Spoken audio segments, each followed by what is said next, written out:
Greetings to the master. For this presentation, we will be presenting about the infamous Piper Alpha disaster 1988, and as Charles Heffy, one of the rescuers, described the catastrophe as a vision of hell. Before we proceed, my name is Shareena as the Safety and Health Officer, Puteri Nursyazana as the Hygiene Technician, Siti Khairunnasha as the Ergonomist, and lastly one Khairi as the Boilerman. Piper Alpha was an offshore and oil gas production located in the North Sea, approximately 120 miles northeast of Aberdeen, Scotland. It was operated in 1976 by Occidental Petroleum Caledonia Limited, and unfortunately, on 6 July 1988 evening, it became one of the world's deadliest offshore oil disaster in the history of UK, as the explosion took the lives of 167 men on duty, including 2 crewmen of a rescue vessel. With only 61 workers escaped, the remaining 30 bodies were never recovered. Based on news and reports, the inferno was due to the leakage from the high-pressure condensate pumps and the safety valve due to maintenance work. One of the pipes remained temporarily sealed with a disc cover, and it was hand-tightened only as the maintenance work was not completed during the day shift. The pump was not supposed to be switched on under any circumstances due to the missing valve. However, one of the night crew did without him being aware of the maintenance work, which then led to several explosions that thrown the men to the floor. Second is because of the absence of fireproofing. The absence of fireproofing on structural elements of the platform led to the eventual structural failure as the metal was weakened by imprinting flames. The firefighting system was put under manual control, although it had an automatic firefighting system. However, the system was disabled because of the initial explosions. My name is Puteri Nursyazana and I'm the hygiene technician. So today I'm going to talk about the latent condition and active failures in Piper Alpha disaster. So the first latent condition is process design. So the new facility was not being designed in a very safe place in an oil and gas platform. Rather, it was built beside the control room under the electrical power, radio room, and accommodation modules. The control room was badly damaged in the first explosion. The radio room instead was rendered useless and communication were lost almost at once. So horizontal diagram with control room, radio room, and gas compression module is shown in figure 1. So the second condition is emergency response. So they failed to evacuate personnel on board. Also in emergency, it was assumed that they will be evacuated by using a helicopter. However, the heli that was enveloped in black smoke about a minute after the first explosion, and so the helicopters couldn't land. Piper Alpha also has not successfully launched any lifeboats. So the third condition is communication error. So the communication between inter-department, shift, and teams had a very informal and work-oriented communications. So incoming crew was supposed to be given safety induction training by the safety department. However, there was a huge gap between what the safety department intended to convey and what they actually convey. They also provide booklets that contain informations. However, the information was either outdated or cannot be applied to Piper Alpha. So the fourth latent condition is safety culture. Before this big disaster happened, there was one accident where a contract rigger was killed. This was due to the inadequacy of both the permit to work and the ship handover procedure. They had the chance to change it. However, they did not. Thus, the disaster happened and caused a devastating amount of casualty. So the active failures for the Piper Alpha disaster is permit to work and isolation for maintenance. So pump was restarted before the maintenance was even completed. In Piper Alpha, there was 2 separate permits to work.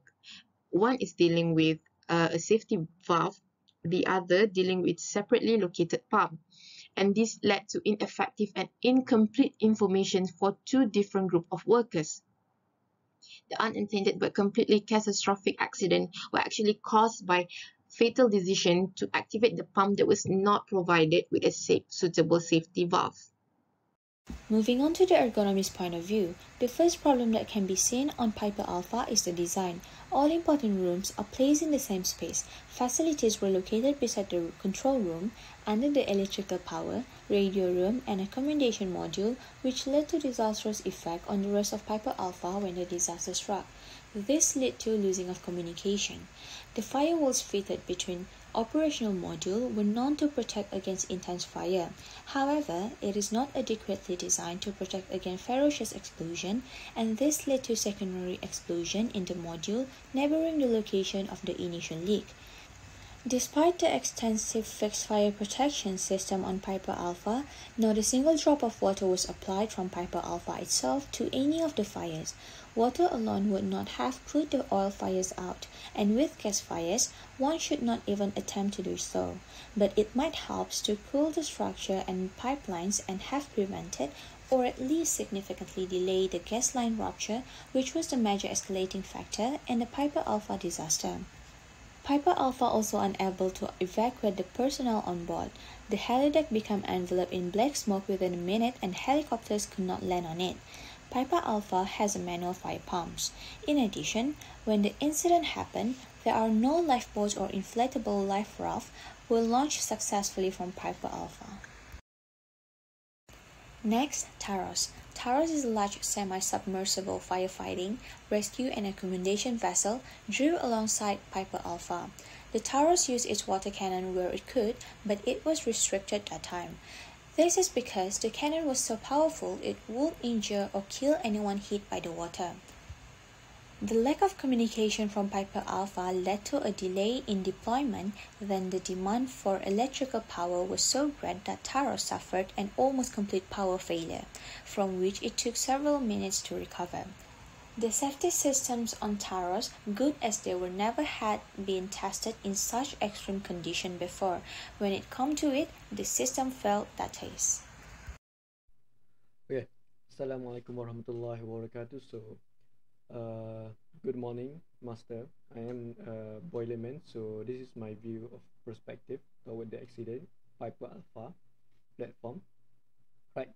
So my main responsibilities is about calculating the accident cost, and also I am the proficient in machinery and mechanical hazard.